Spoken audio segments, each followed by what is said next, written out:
தாவேகா வந்து அதிமுக கூட கூட்டணி வருவதற்கு தயாராக இருக்கிற மாதிரி தானே சார் தெரியுது தற்போது இருக்கிற சூழ்நிலையில். நல்ல உங்கள் வாக்கு பொண்ணாகட்டும். ஏன்னா திமுகவை வீழ்த்துகிற சக்திகள் எல்லாம் ஒன்றிணைய வேண்டும் என்பது மக்களுடைய விருப்பம், தொண்டர்களுடைய விருப்பம்.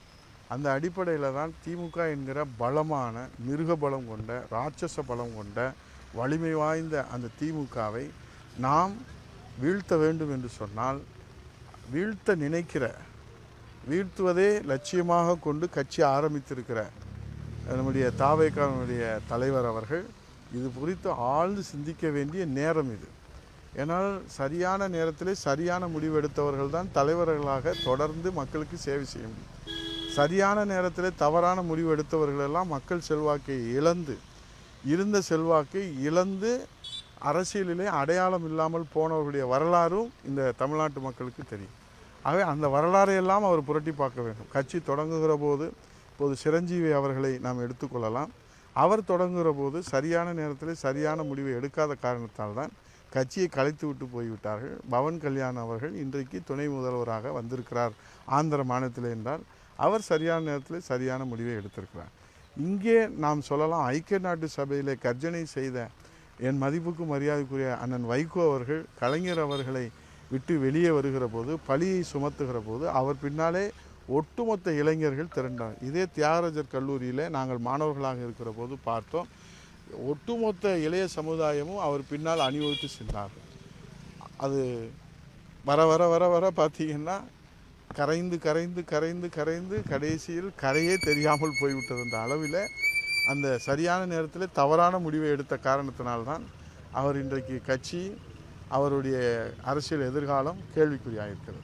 அவை முதலிலே கட்சியை காப்பாற்ற வேண்டும் என்று சொன்னால், கட்சி இருந்தால்தான் மக்களுக்கு சேவை செய்ய முடியும், கட்சி இருந்தால்தான் தொண்டர்களை பாதுகாக்க முடியும், கட்சி இருந்தால்தான் தலைவர்கள் தங்கள் கருத்துக்களை சொல்ல முடியும், தங்களுடைய எண்ணங்களை செயல்படுத்த முடியும், சேவை செய்ய முடியும். ஆகவே முதலில் இந்த ராட்சச பலம் கொண்டிருக்கிற திமுகவிலிருந்து தாவேகாவுடைய பெருமைமிகு சிறப்புமிகு தலைவர் விஜய் அவர்கள் கட்சியை காப்பாற்றுகிற நல்ல முடிவை, தொண்டர்களை காப்பாற்றுகிற நல்ல முடிவை, அதன் மூலமாக மக்களுக்கு தொடர்ந்து தன் ஆயுள் முழுவதும் சேவை செய்கிற நல்ல வாய்ப்பை நழுவ விட மாட்டார்.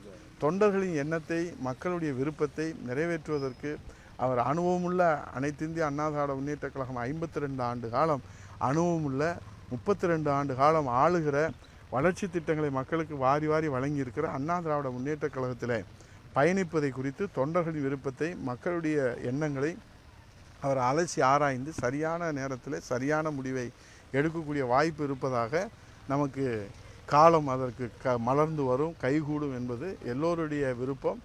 நான் ஒரு அண்ணா திராவிட முன்னேற்றக் கழகத்துடைய சாமானிய தொண்டனாக அதுவும் என்னுடைய முழு விருப்பமாக என்னுடைய விருப்பத்தை தெரிவித்துக் கொள்வார். அப்போ தனித்து நின்றால் காணாமல் போயிடுவாருன்றீங்களா? ஏதாவது ஒரு கட்சியோட சார்ந்து தான் இருக்கணும்னு நினைக்கிறீங்களா? புதுசாக கட்சியாக இல்லை, பொதுவாக எதிரினுடைய பலத்தை நாம் மதிப்பீடு செய்வதில் நாம் சரியான துல்லியமான கணக்கீடு செய்ய வேண்டும்.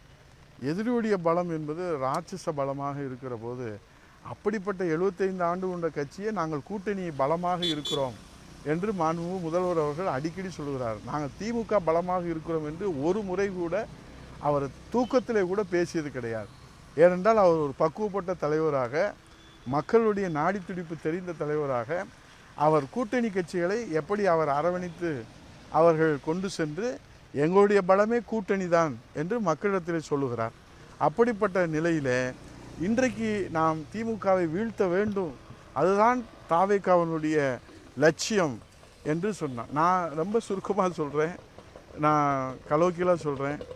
மீண்டும் ஒரு முறை திமுக ஆட்சிக்கு தப்பித்தவறி வந்துவிட்டால் இந்த நாட்டை ஆண்டவனால் கூட காப்பாற்ற முடியாது, தாவேகாவை ஆண்டவன் நினைத்தாலும் காப்பாற்ற முடியாது.